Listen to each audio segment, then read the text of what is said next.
So I'm embracing imperfect. I don't think I'll ever go to Australia. I don't think I could hack that. Just that I life. think that's a limiting belief. It's so far away. I think I'd. It is far away, but it's part of the fun, you know? You get on a plane for like a whole day. Man, I hate planes. I hate planes. Really? Yeah. I fucking love planes. Which is, I find, like... Okay. You sit down in a chair, you just get to watch TV all day, and people bring you food. Yeah.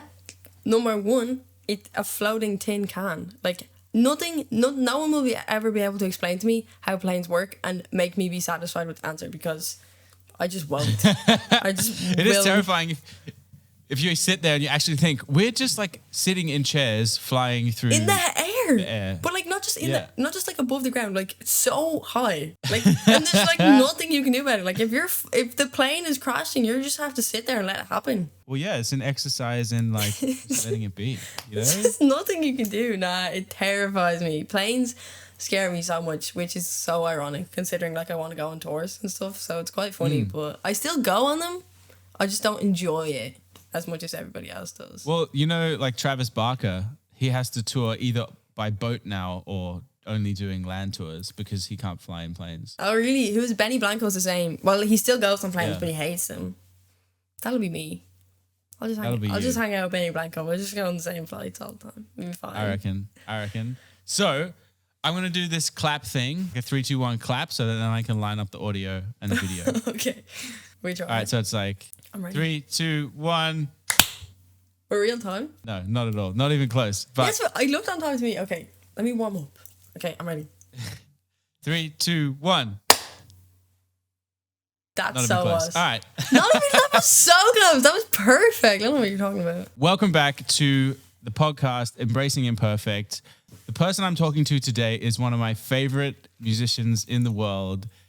For a little bit of context, we met through TikTok. So when I was like, everybody was in lockdown and I was posting like every single day, writing songs and things like that, I would see other people would kind of like come up on my feed who were also just like singers and songwriters writing songs. And just like one of the things that stuck out to me about Leah Moran, who we're talking to today, is that she was always posting her own material, like not a lot of covers, which I always really like. I like someone who backs themselves and like puts their own stuff out there.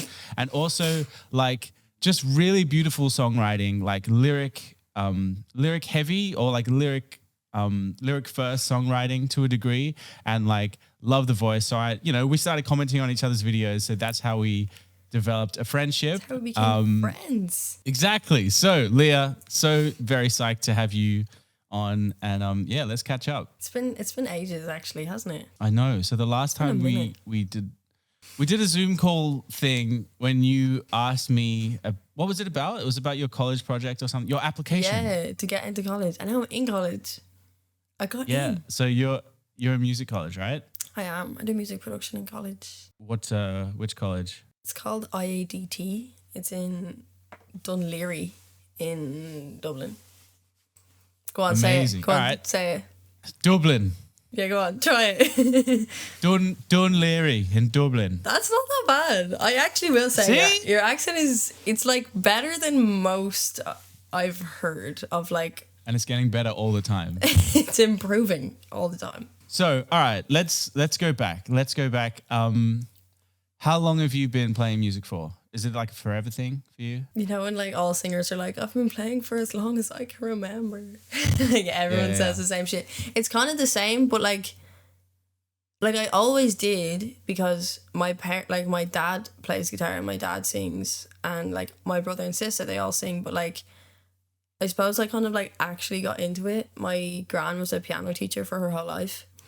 And then she got arthritis in her hands, so she couldn't play anymore. But I was like, just like, teach me how to play, show me what's what. And so she started teaching me, and then I got lessons, and then I kind of did like the whole thing. And then when I grew up, So you started on piano?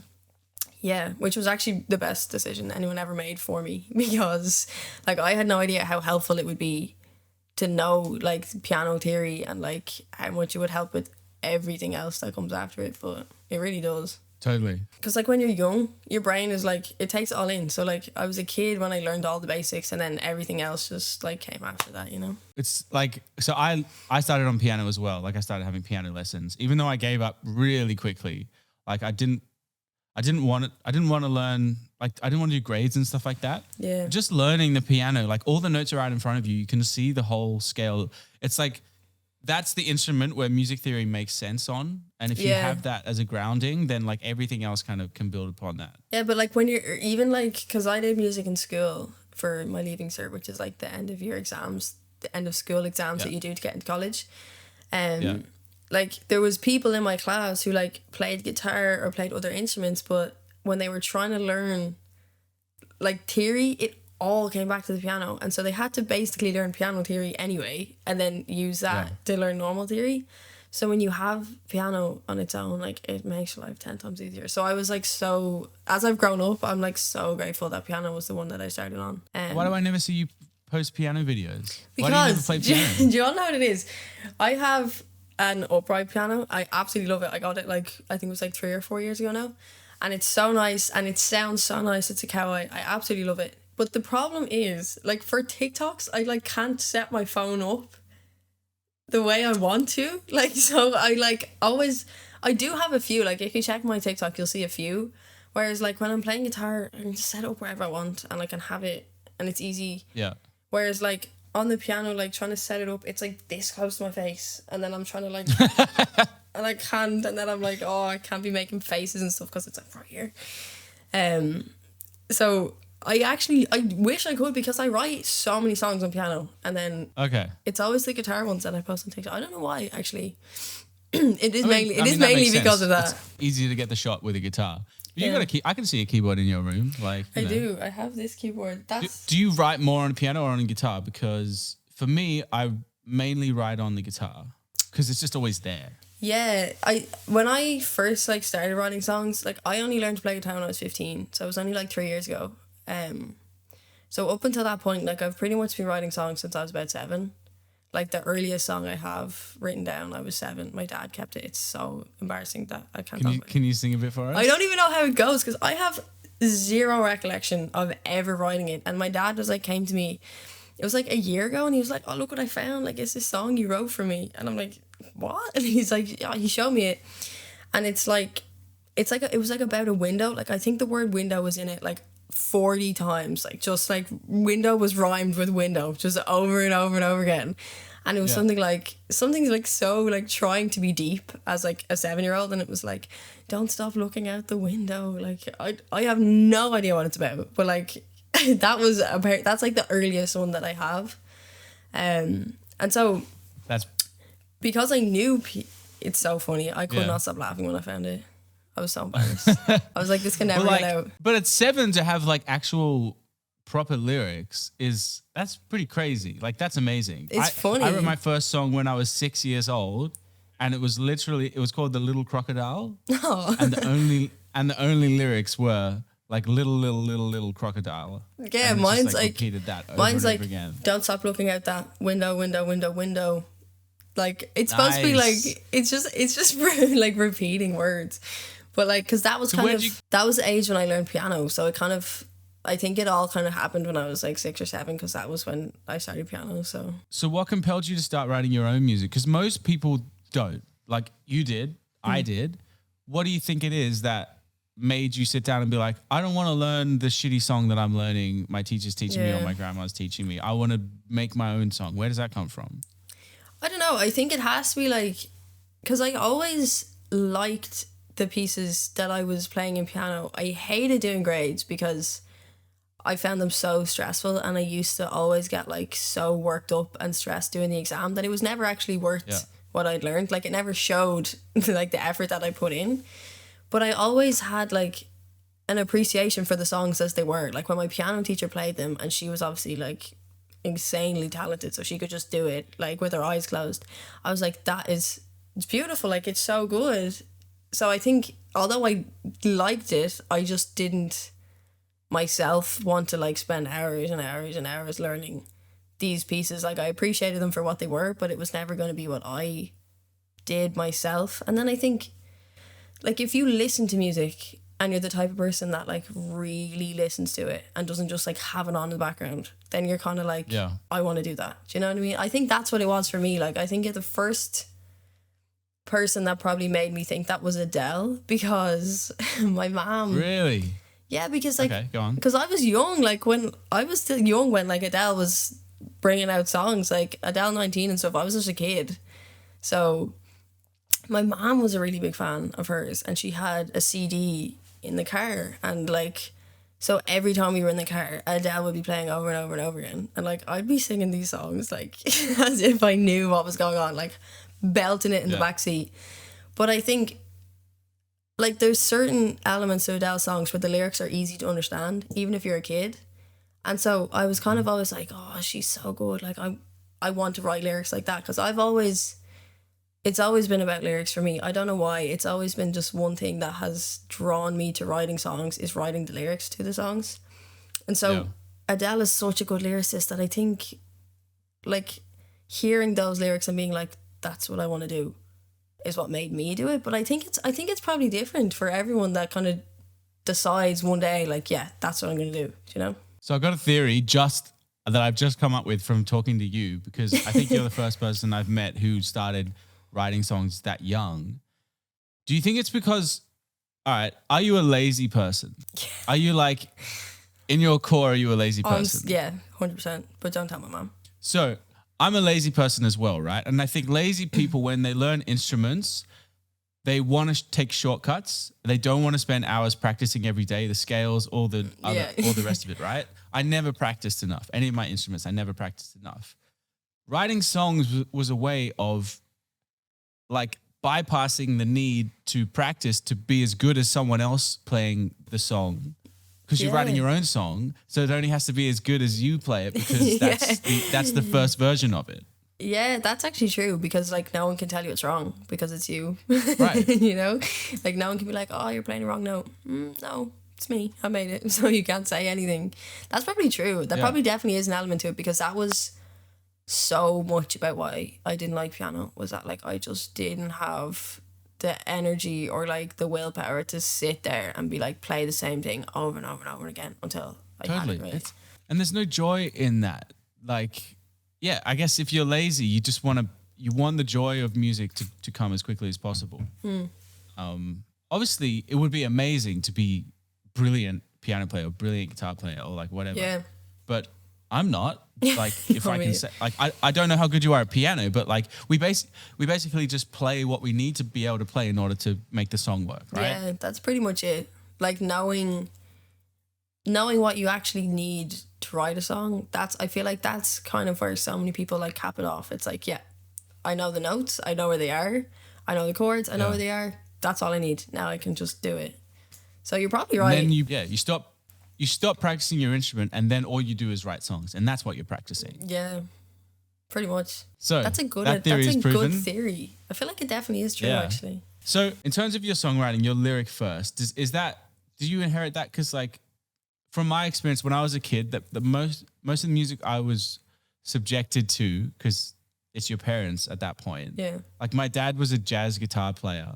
He would be playing like jazz all the time, lots of blues. He doesn't listen to lyrics at all. Like he doesn't care about lyrics in any way.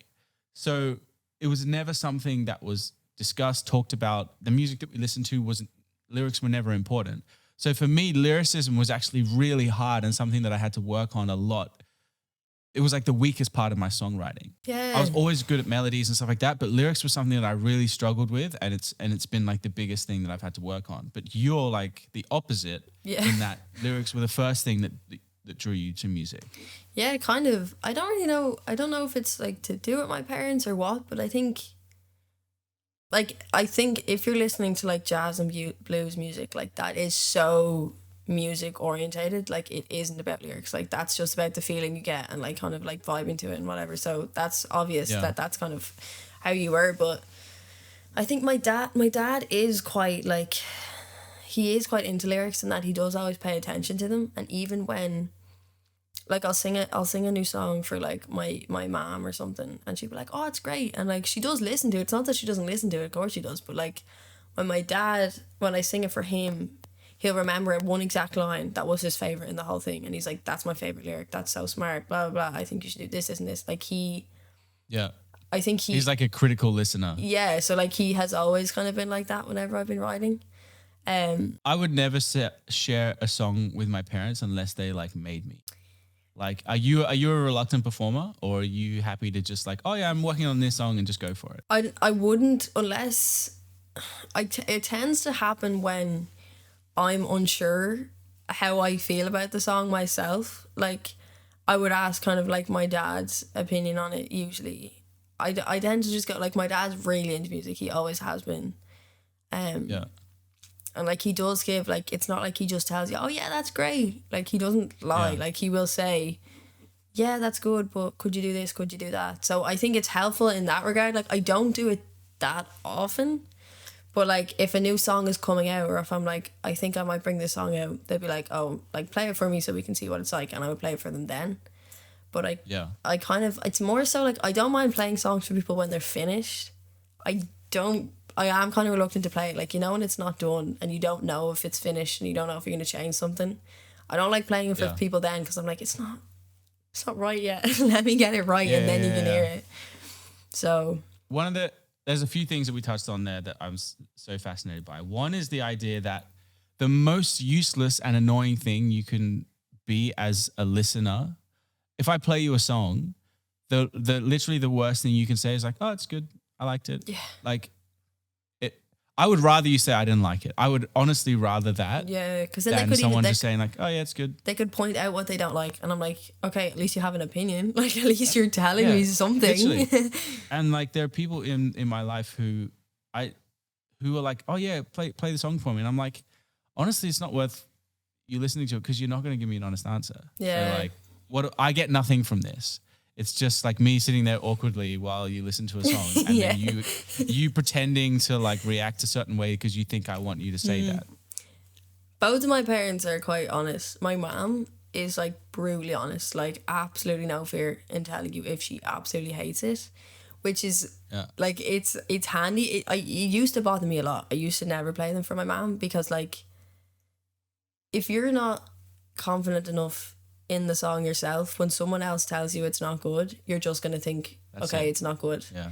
But if you think, oh, this is great, I love this, and she's like, I don't like it, I'm like, yeah, right, get stuffed, whatever, I like it, so it doesn't matter. Yeah. So I used to never like really playing it for my parents, but then only kind of, I'd say like in the last year or two maybe, like I kind of was like, I like the song enough that I can play it for you, and it won't hurt my feelings when you tell me you don't like it. Do you know what I mean? So for you, where did that confidence come from? I don't really know. I think before TikTok, I never, ever, ever sang in front of anyone or played my song. Nobody I know, like my parents knew, and like my people that lived in my house knew, because they heard me write songs. Yeah. But like outside of that, no one knew that I even like wrote songs before TikTok. It was like not a known thing amongst my friends or anything. And then I think we joined TikTok at like the same time, didn't we? In lockdown, like March of 2020. Would have to have been, January, February, March, Because that was like around, because I'm pretty sure I started it on like the 16th of March. It was like, because Ireland went into lockdown on the 13th, and so it was like 3 days of pure boredom. I was like, yeah, no, can't hack this. I'm just gonna do something. And so that's when I started the TikTok account. But even when was your first video a song? It was was it always going to be music, or did you do like trends and shit? No, I never did trends, and I think it's because like when I started the account, I was like, so I was really embarrassed about it. Like, I never ever had confidence in the fact that I wanted to be a singer and the fact that I wrote songs in general. So when I started posting, like, I blocked all of my friends from the account. Like, they did not know it existed. No one knew it existed. My parents didn't know I had it. None of my friends knew I had it, because I wanted to like do it by myself, figure it out, wait and see if I actually like was certain that I was going to keep doing it, and then I was like, maybe I'll tell them. But like, that's how insecure about it I was. Like, I did not want anyone in school to know, because I was like, I don't know, I was so embarrassed. I don't know why. It was like it's you're putting yourself out there to be judged. Yeah. And See, that's taking it to the next level. The thing that I did was I started posting on TikTok. I didn't tell anybody. I didn't go to the next level where I blocked everybody. I blocked so from even many people. the possibility of them seeing it. But it got to the point where I was like posting on TikTok, and then all of a sudden it was working and I was building an audience, and now I was like, oh, this is cool. I can now share this because I'm not horrified by the fact that I'm on TikTok and like embarrassing myself. That's brilliant. That's a brilliant piece of advice, because I always say like TikTok is a free hit, right? If your video flops, it's the best thing ever because no one saw it. Yeah, literally. So if the video sucks, no one sees it. It's fine. Yeah, exactly. Whereas if the video is good, people see it. So it's like a win-win scenario. Like you can't lose on TikTok. No, I'll back TikTok forever. There's so many people that diss it, and I'm like, you haven't tried it enough. You haven't seen like the perks of having it if you're like dissing it that quickly. Like I feel like a lot of people in the music industry, not now, but there was like a point, I think like probably 2020, like end of 2020, where I knew a lot of people, I would like that I knew just from speaking to like in Dublin, that were not on TikTok, and they were like, why are you on TikTok? That's never gonna work and blah blah blah. Or it's lame, or yeah. And I'm like, it was kind of like at the end of the day, I get the last laugh because TikTok has done wonders for me, and like I would not be like, the biggest thing it's done is make me confident in myself and like posting online. Yeah. So even if it didn't help with views, it didn't help with followers, if it didn't help with any of that, it still was so important to me actually being confident enough to post stuff online and sing in front of people.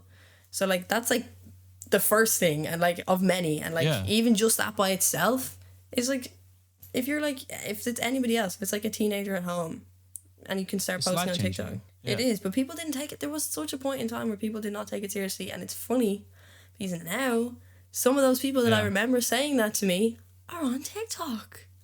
They're all on TikTok now. The funny thing is, I think you and I were in a similar situation where we literally had nothing else going for us musically. So we almost had, it's an advantage in that sense, because we went to TikTok because we were like, well, nothing else is working. Yeah. So I'm nothing to lose, right? Whereas for people maybe a little bit further ahead than us when we were getting started on TikTok, they have their reputation. Maybe they've already got a little bit of a following on Instagram, or they've got some connections. So like for them, it's like a step backwards, and you have to humble yourself when you start on TikTok, because like, posting your first video with no followers is scary, like a daunting thing. Yeah, it is though, because I remember the first video I posted, like it wasn't a cover, like it was an original song was the first one that I posted. And nice. I remember sitting there like watching my phone, like just staring at it, waiting for one person to see it. And like at the time, like this is a 100% true story, because I remember every second of it. And I remember like I put my phone down or something, and I like went up to do something, get a drink or whatever, and I came back and one person had seen it, and I was like, oh my god. I was like, oh my god. And I was like, but like it was a big deal, because I was like, that's a human, like it's a stranger person has heard me sing, and this is the first person, and I have no idea who it is or where they are, but this is the first person that has seen me, like heard one of my original songs. So like it's really, I would have thought for a lot of artists it would be a good thing, because it is really humbling. Like you're right back at square one. Like you're trying to get one person to see the video, like one person to like the video, and you're like, yes, someone saw it. It's one thing I've noticed. All the musicians that I've met who got their first load of attention through TikTok are all, generally speaking, humble, kind, really supportive of each other. Like there's Emmeline, you, me, a bunch of other singer-songwriters on TikTok who are all kind of doing the same thing at the same time. And you can just, like, see each other. Like you said, you like see each other, it's all you the same people that are coming up. Like it's all singer-songwriters that are doing the same thing as you, that tends to like show up. Like that's how we found each other, was just because we were posting the exact same type of stuff. We found all these people that were doing the same thing, and that it's the most supportive creative community that I was ever a part of. Every other creative or music community that I sort of entered into in real life, maybe, or it felt like there was always competition and people were jealous of each other. Yeah, I do feel that even Like I know, like for sure, TikTok is it is like a toxic place in some ways. Like I have seen it even in some people's comment sections and stuff, but it's weird. I've never felt that myself. Like I have, okay, of course I've had the odd mean comment of someone being like, you can't sing, and I'm like, oh. Like Yeah, I'm gonna go cry about it, like delete the comment and it's gone. So it's been fine. I've never ever had a feeling of like I want to leave TikTok. Like this is not, I don't like this anymore, or people are mean to me, or like no one's helping, blah blah. Yeah. It's never been like that. The complete opposite. Like you said, it's like people are open to helping, and they're like, oh, do you want to write a song together? We should do this, we should do that. And like even like it's the same, like I see the same other singer-songwriters commenting on all my videos, and I'll do the same to them. It's like, it's just like a favor for everyone. Everyone does someone else a favor all the time. and I think again that comes from the fact that everyone who was grinding on TikTok had literally nothing else going for them. So like Lockdown we were all in really the same did boat. it. Yeah, I generally feel bad for people who didn't take advantage of that. Yeah, I think there's a lot of people that have kind of only joined TikTok in maybe like the last few months. What the hell? It fell off my desk. I think it's a screw. Let's hope the desk doesn't fall apart. I saw a lot of people. Imagine it was just like, Yeah. just one screw and the whole desk falls out. I saw a lot of people join TikTok in like the last 2 or 3 months, and I'm kind of like, Yeah.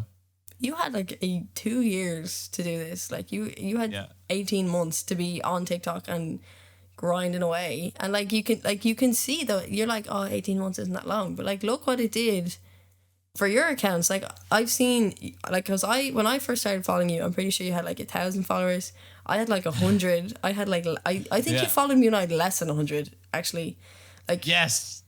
I'm pretty sure you did. I'm pretty sure it was that early, and like you had like 1,000, and now I haven't checked your followers in a while, but I know it's over 100k, and like that's a huge amount of people in only like 18 months, 2 years. And like for anyone that didn't kind of take the leap and try out TikTok back then, it's like you've missed out on that many people potentially seeing your content and following you and listening to your music. So it's a bit sick. Yeah, it's crazy. I mean, we could kind of go on about how it's changed our lives, but do you think, like, so TikTok, burning out from posting on TikTok is a real thing as well.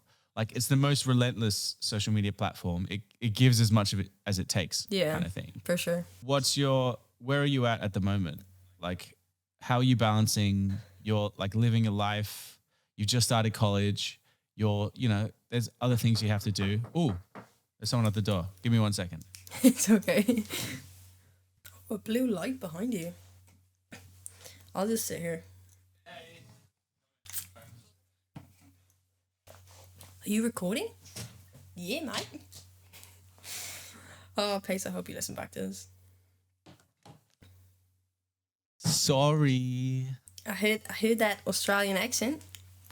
Someone coming. Nice. Someone coming in. Just a Sheila coming in. Yeah. All right.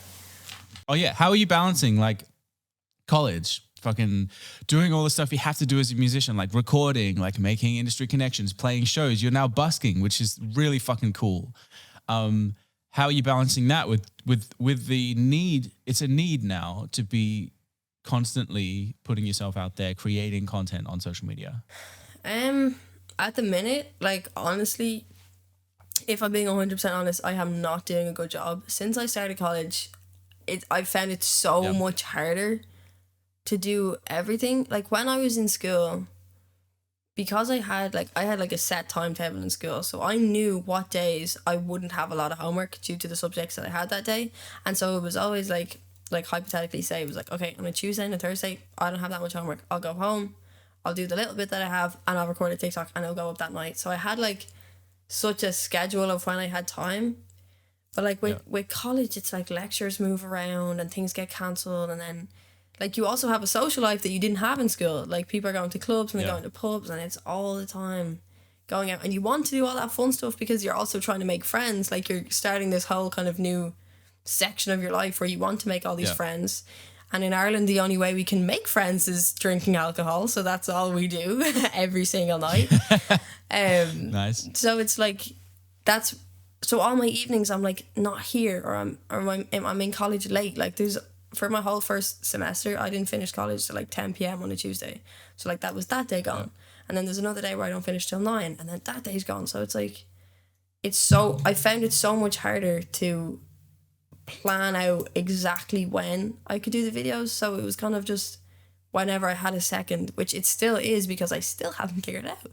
And like with busking then, it was the same. It was like, because anytime I did have a free day, I was like, okay, I'll go busking, because it's two different ways of putting yourself out there. Like when I go busking, I have a sign that has my TikTok, it has my Instagram, it has my Spotify. So people follow me when they see the sign. So it's kind of the same. You're still trying to do the same thing of get people to hear your music. It's the same. It's just kind of two different, obviously, ways of doing it. So I'm like, okay, I'll go busking. But then I haven't posted on TikTok, and it's like trying to do all of it. I find it, at the minute, honestly, I find it so hard. I think it's really hard to get a balance, but it is important. Like, it is really important. So I do need to figure it out. But I'm just lazy. It's come back to the laziness. I still can't just... Yeah, we're all lazy, but it's like it's like a Bill Gates quote or something. It's like, always if you have a hard problem to solve, find the laziest person in your office, because like they'll like figure out the quickest, easiest solution so they don't have to do the work. Yeah. You can turn busking into content. You just need someone.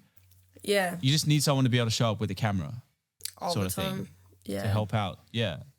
Is there anyone in your life that you bounce ideas off in terms of content creation, or is it all like music focused? I don't know. Like, I think I do, like, obviously I have an older brother who's 21 and a younger sister who's 15. So I have like that whole age gap of people who are all obviously on social media all the time. So I see a 15-year-old's perspective, an 18-year-old's perspective, and a 21-year-old's perspective of like what content they like and what apps are on the most and what's important and what's not. So like it actually does help that I have that age gap, because I can see what everybody likes. So I try to like ask them their opinion. I'm like, well, should I do this? Should I do that? But even they're like, maybe. Like, they don't ever give me a straight answer. So I'm like, yeah, okay. What are the conversations like at college at the moment around content and social media? Because from my perspective, unless you're one of those people who, honestly, I don't know how these people do it. They get like signed straight away. Like they release one demo or something, and they have a manager or something, and they get signed, and then they're just like in the system, and all the promo's done for them. They kind of just like show up, write songs, record. Yeah. So unless you're one of those people, which I have no frame of reference for that because I don't understand it and I don't get it. Unless you're one of those people, you have to build your own momentum, right? That's what you've done through TikTok, putting yourself out there, busking and all the rest of it. So what are the conversations like at college at the moment around content creation, and how that's pretty much, if you're pursuing music as an artist, that's part of the job. In fact, it's almost more important now than the actual music, which is a weird thing to say, but like you need attention somehow. It's like there's a lot of people that kind of share the same thing of like, everyone agrees that yes, you have to be present on social media if you want to be successful in this day and age. Whether you like it or not, you have to be there. Like, you don't really have a choice.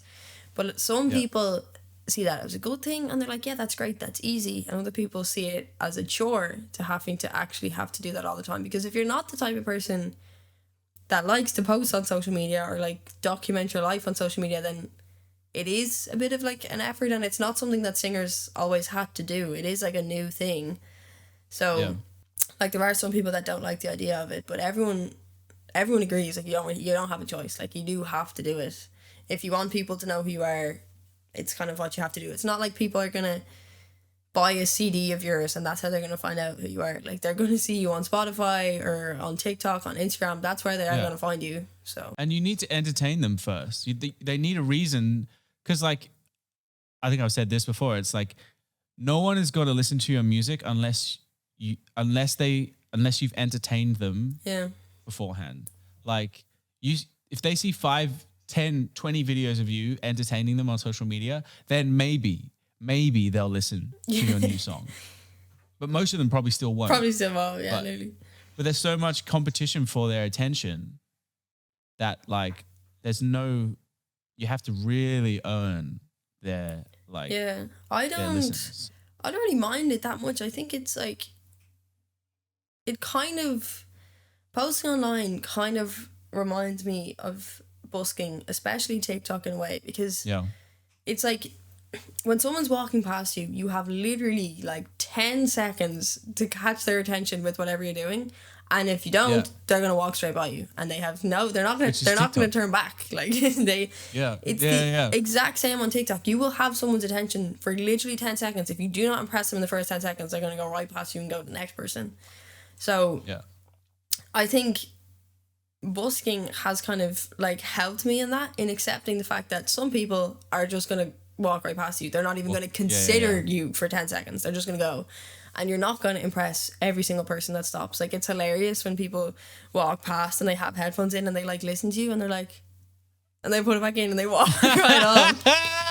And you're just like, that's amazing. Okay. And like, they obviously didn't like what they heard and they're just leaving. So, especially when it's your song that you're singing at that point. Yeah. It's just like, you kind of just have to be like, oh, fine. But at the same time, when that person walks off, you can see somebody that's been standing there for the last 5 minutes and that's listened to multiple songs of yours. It's not just stayed for one and then left. Like they've actually you've caught their attention enough, and oftentimes I'll see them take out their phone and I can see them reading the sign and like following me, and then my phone will buzz and I'll be like, oh, someone just followed me because I can feel it. So it's kind of, I can feel the follow. I can sense it. So it's like on both sides. It's like it's the same on TikTok. You do at the same time have to accept some people are gonna, if you catch them in the first 10 seconds, which is so important, then maybe they'll stay, and if they like the next one, they'll wait for the next one. If they like the next one, they'll wait. Some people are not going to give you the time of day and they're going to go straight past you. But like, content is so important. If it's not like high quality, if it's not really good, if they can't hear you properly when you're recording, like they're not going to stay. Like you have 10 seconds essentially to make them listen to you, and even less. Yeah, we have the worst. Our generation has the worst attention span of all time. If it's not good in like 2 seconds, we're like, no. So like my guess would be that you are in the same boat as me in that I never wanted to have to post regularly on social media. I'm not naturally someone who loves being on camera. I'm not naturally someone who really likes sharing my life online. But it's a skill that I've developed because I had to. And then over time, I've gotten better at enjoying it. Yeah. And now I enjoy the back and forth with like people who follow me and stuff like that. And I enjoy having that community. Is that your experience? Yeah, I think so. Like I never would have been, even on like my personal Instagram account, I have one that's just like me and my friends and stuff. Like I never would have been the type of person that was posting on that all the time. Like there is obviously people my age, like especially. Sorry, I think my camera's going to run out, so I'm just it's all right, saving the day. I'll continue. So it was like I never posted like selfies of myself. So I was the same. Like I didn't really like the idea of being on camera, and I don't like taking photos of myself that often and all that kind of stuff. So I still kind of find it a little bit awkward on social media sometimes. It's like I go through phases. I'm like, I'm so good at this. I know exactly what I'm doing. I can do this, this, and this. And then like 3 days later, I'm like, is this good enough to post? Maybe I won't post it. I don't know what I'm doing. Do I look good in it? Am I going to this? Like, I still kind of chop and change. So I think it's probably the same as you. Yeah, that like, it's not like my idea of like fun like initially, but now that I've done it more and more, I'm like, look, it's not that bad. Like I do enjoy it now that I do it. Well, that's it, because I talk to musicians and stuff, and they're like, oh, I'm just not good at social media. Like you're so, and you know, I'm not trying to, talk myself up, but they'll say to me like, oh, you're just good at like showing up on camera. You're just good at making content. Like, pace. Oh my God. Yeah. And I'm like, no, that's not an excuse. I don't want to have to do this. Honestly, I'd rather just make the music. I didn't like it at first. I was terrified. I was scared to post my first TikTok. Like for sure. That can't be the reason that you don't do it, just because you think someone else does it naturally. Definitely, because there is some people, like you will see people on TikTok who are posting videos and like they do look like they're really comfortable, and they do look like they know exactly what they're doing, and it's great. And it's like, if you're one of those people, that's lucky you. But if you're not, you still have to be. Unfortunately, it just means you have to work a little bit harder to get there. But if you keep trying, if you keep doing it, you will get there. Like, even in my earliest TikTok videos, if you go right down to the bottom, my face isn't in any of them. Like, it's like the side of my face, or like pointed down. Like, you won't actually see my face. And then it was like half my face and a little bit more of my face, and then it was like the whole Who is she? So it was like, because I was like, I'm not I just didn't like the whole idea.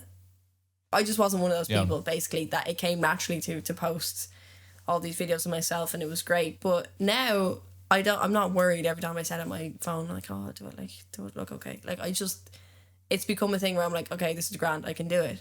But like, I wasn't initially, so you do kind of just have to keep doing it, and then eventually. Like, some people get up on stage the first time as like a 6-year-old kid, and they're just loving it, and they're lapping it up, and they're just so confident. I would be like shaking as a child, like up on stage with my clarinet at like a recital or something. And now I fucking love it. It's like my favorite thing to do. And that comes from confidence, which is through repetition. Social media is the same thing. Yeah, it is definitely. Like, I actually was probably the opposite. When I was a kid, I probably would have got up on stage in Croke Park. Croke Park has 82,000 people in it, by the way. And I would have had the time of my life. Whereas, like, for my first show, I was so nervous. But like, after it, I was like, that was so much fun. Like, it was great. But it's the same with shows. Like, the more I did it, I was like, this is grand. Now I can actually do it. Yeah.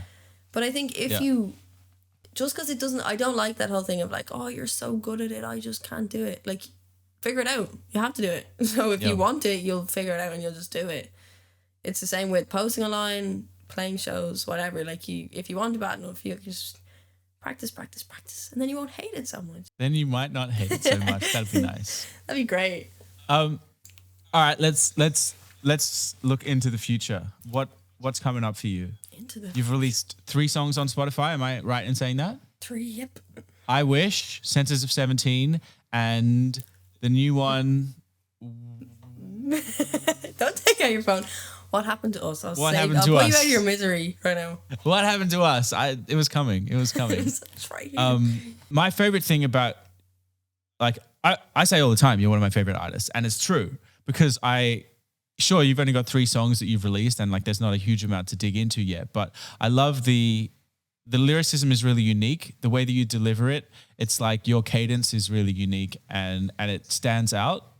Thank you. Your voice, you have like this strong, clear, engaging voice that's not trying to be something that it isn't. Like, a lot of people try to imitate other people when they sing. I think that's a valid way of finding your own voice. Yeah. But like, sure. It's, I don't know. I'm a big fan. Whatever. I'm a big fan. Do you want my autograph while I'm here? But yeah, we'll organize that after the show. But I have a question.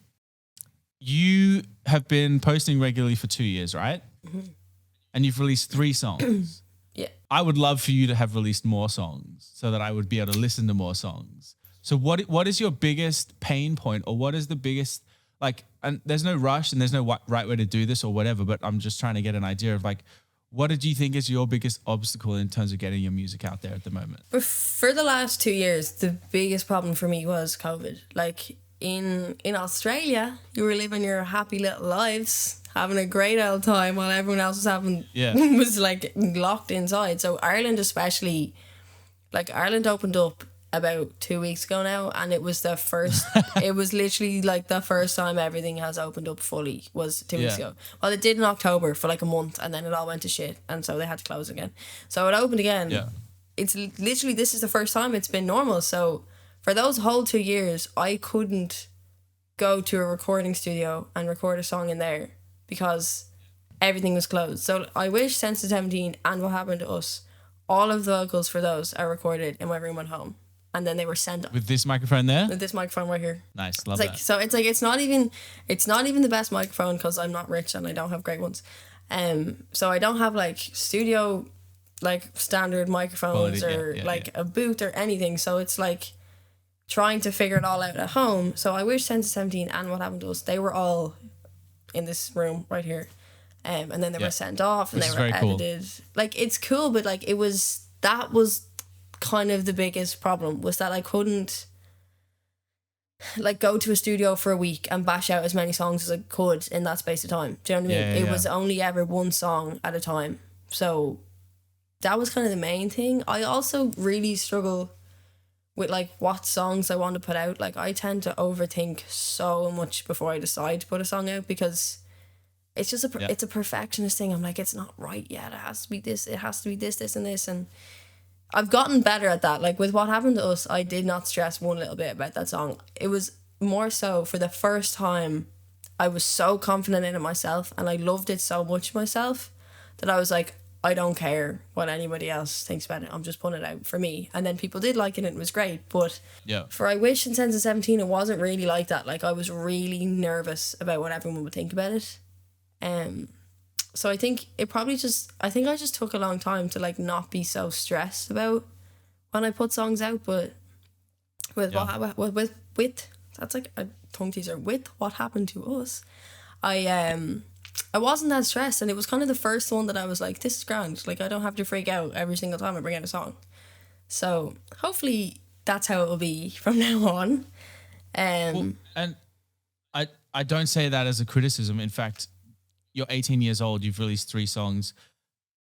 For me as a solo artist, to get to the point where I was confident enough to release, I sat on songs for like years.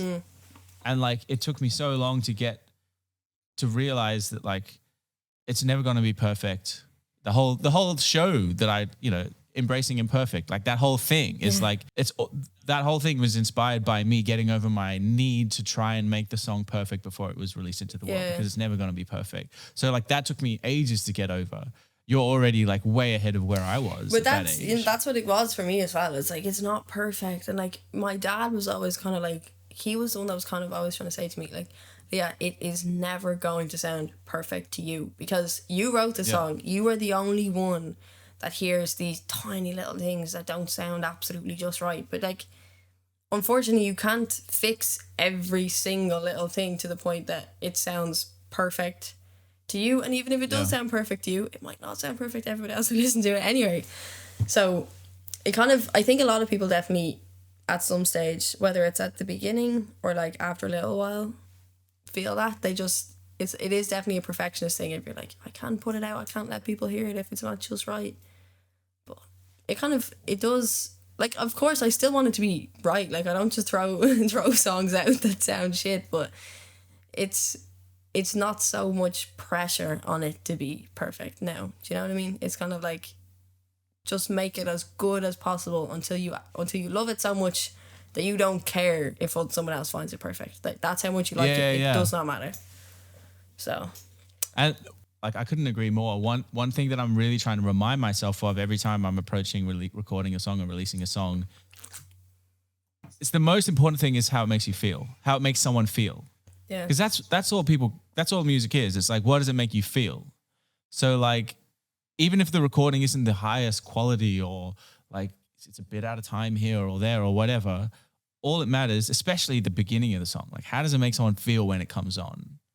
I'm really trying to like hone in on that and try not to focus so much on the rest of the details. It's hard, easier said than done. Yeah, it is hard. But like, that is true. It's also like, I obviously think the same thing. You're like, you know, when a lot of people I know, like, when they listen to I Wish for the first time, they were like, oh, it literally made me cry.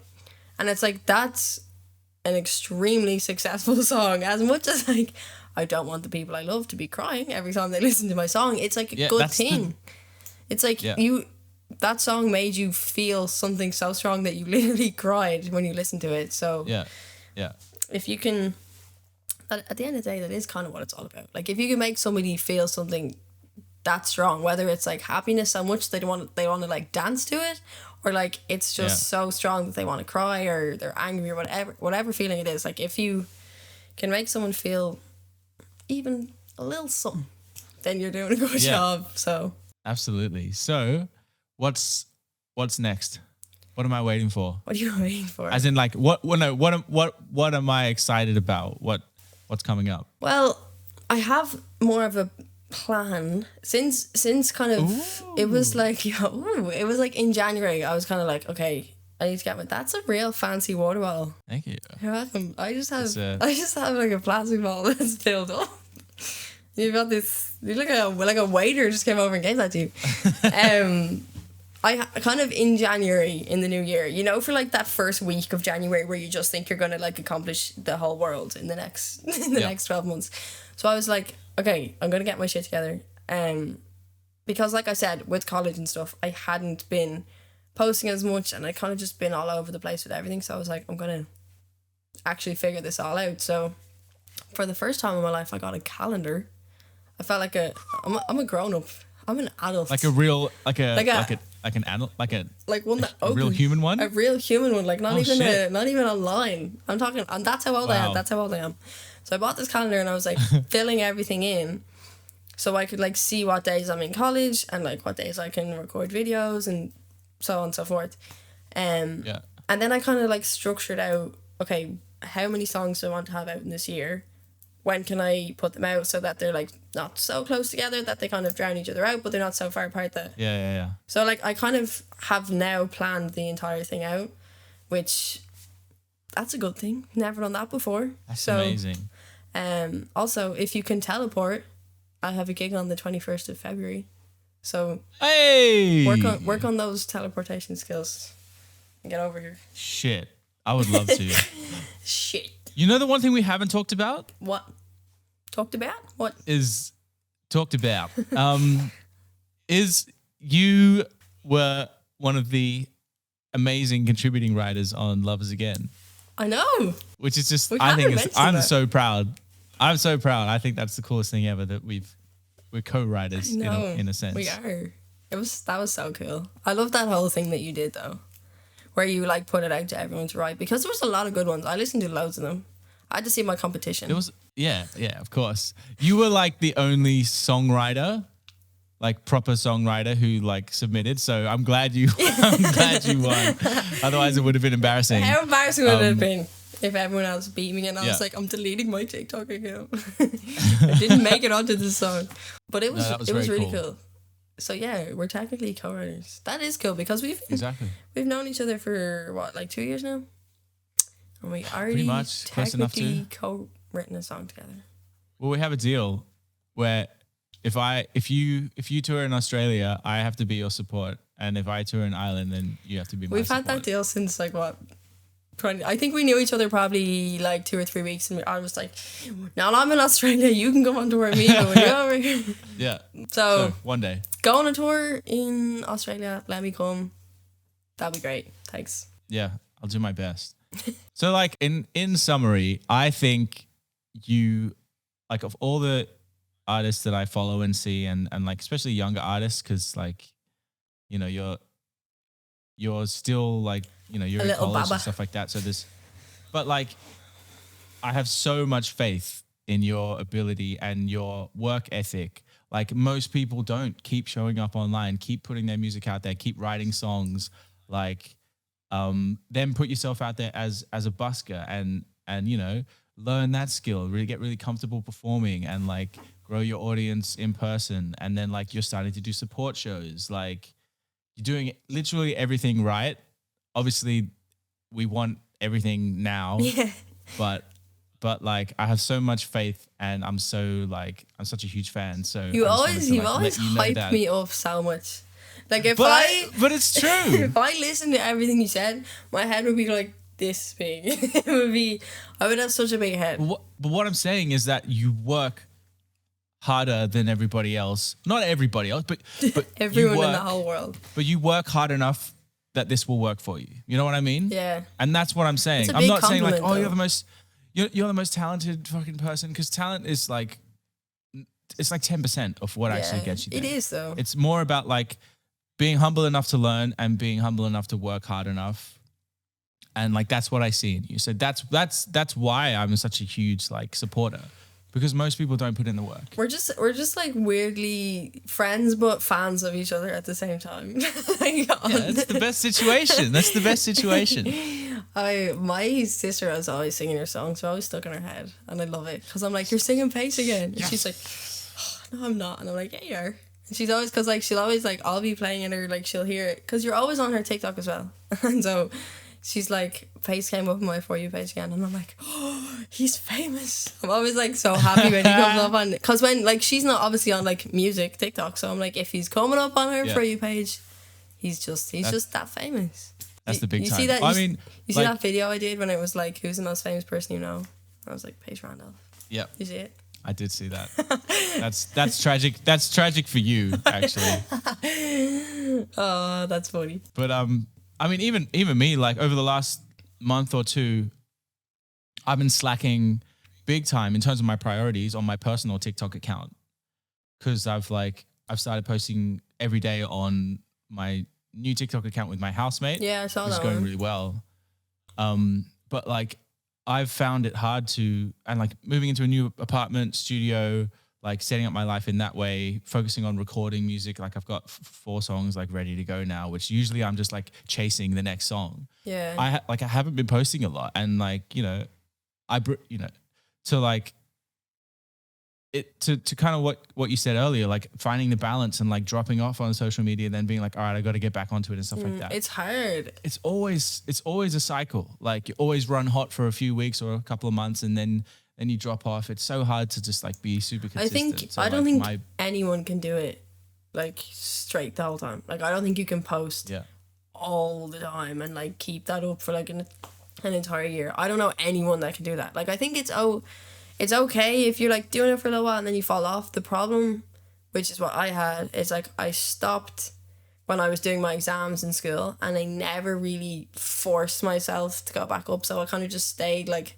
half-assing it for a little while, and it's only in like the last like week or two that I've been like, get your shit together. You have to go back up and do it all again, and then maybe if it's too hard in a few months, you can pull it back down a bit. But it is, I find it so difficult. I think everyone kind of finds it hard to like balance. If you have loads of different things going on in your life, like TikTok isn't the most important thing. Like it's not going to be on the forefront of your mind when you have all these other things to do. So it's hard to like make them all fit. But it could be, because it has changed both of our lives significantly, right? For sure. So like, there's always like, well, if I just dropped everything and posted on TikTok all the time. I'm pretty sure my mom would kill me if I didn't go to college and just stayed at home posting on TikTok every day. I'm going to be famous. It's fine. I don't need an education. It's grand. TikTok is my education. That's what I'll say. Well, if you would do me the service of, if you think I'm slacking on social media, just send me a message. Send you an angry DM. Send me an angry letter. We kind of do. You have slapped me into shape a few times. You're like, you haven't posted on TikTok in ages, and I'm like, shit, he's right. I gotta go do that. So it actually has reminded me a few times. Good. All right, I'll keep it up. Okay. Well, thank you for making the time. Thank you for staying up late to join me. That's my bedtime.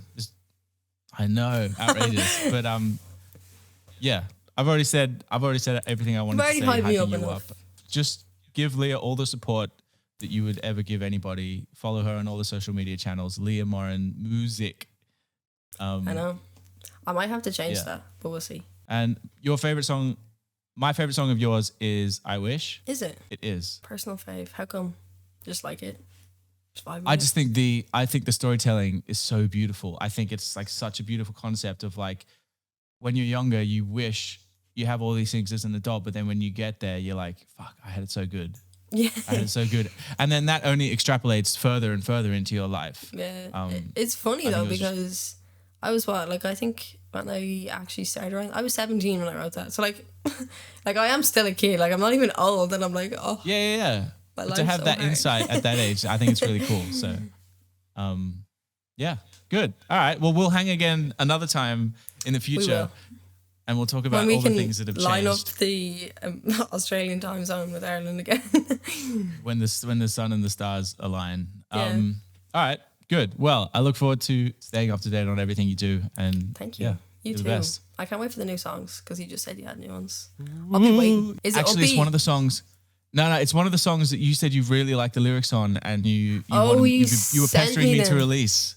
Oh, you did. Yeah, it's called Nuances Rising. Oh, that was one of my favorites. I remember listening to all the ones you sent me, because you sent me 4, I think, and I don't know if they were finished at the time, but Nuance is Rising, I remember listening to that and I was just like, yes, I wanted that one out. I remember I was like, put this out tomorrow. That's the most Leah song out of all of them. It's like the most lyric. Yeah, because the lyrics were so good in that. I remember being like, I listened to that probably about 10 times when you sent it to me. Well, don't listen to it anymore because you'll get tired of it before it comes out. I won't. I'll post about it. I'll tell everyone. All right, good. We're done here. Thank you so much. You guys are the best if you're listening still. And yeah. All right. Bye. Bye. Bye. Bye. Cool. Okay.